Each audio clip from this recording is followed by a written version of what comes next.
మేము సాఫ్ట్‌వేర్ వెబ్‌సైట్‌లో డిజైన్ చేస్తాం గానీ, మాకే తెలీదు మేడం ఈ స్కిల్స్ అన్ని. యాహ్! ఇవన్నీ ఎప్పుడో నేర్చుకుంటే ఇంకా గ్రోత్ ఉండేది మన లైఫ్‌లో అనిపిచ్చేది. కానీ హ్మ్. ఇప్పటికి లేట్ అయింది అనిపిస్తుంది. కానీ దీనివల్ల మేము చాలా బెనిఫిట్ పొందాం మేడం.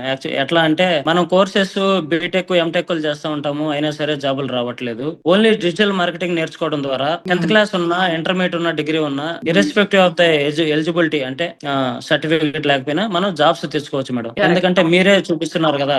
వర్క్ హ్మ్. From opportunities, freelance opportunities, even ఎవరికైనా ఫుల్ టైమ్ జాబ్ కావాలన్నా హైదరాబాద్ లో ఉన్న వాళ్ళకి మీరే సెపరేట్ గా ప్లేస్మెంట్ ఆపర్చునిటీస్ కల్పిస్తున్నారు మేడం. ఈ యెస్. రోజుల్లో చూస్తే మనం పెద్ద పెద్ద యూనివర్సిటీల్లో కూడా జస్ట్ హ్మ్. బీటెక్ కంప్లీట్ అయిందా అంతవరకే ఉంటది కానీ కోర్స్ కంప్లీట్ అయిన తర్వాత జాబ్ ఆపర్చునిటీస్ వస్తున్నాయా లేవా, వాళ్ళు ఎటు పోయారు కోర్స్ కంప్లీట్ అయినా. కానీ మీరు అలాగా లేకుండా మీరు ఒక రెస్పాన్సిబిలిటీగా తీసుకొని మీ స్టూడెంట్స్ కి మీరు జాబులు కల్పించాలని హ్మ్. ఉద్దేశంతో డిఫరెంట్ డిఫరెంట్ ఆర్గనైజేషన్స్ తో టైప్ అవ్వడం గానీ ఇలాంటివి చేస్తున్నారు. సో అవును. అలాంటిదే నేను కూడా మేడం నా పర్సనల్ గా చెప్పాలంటే నాకు హ్మ్. చాలా హెల్ప్ అయింది స్కార్వ్ డిజిటల్ స్కిల్స్ ఓకే. మేడం. అది మీకు ఎప్పుడో రుణపడి ఉంటాను మేడం లైఫ్ లాంగ్.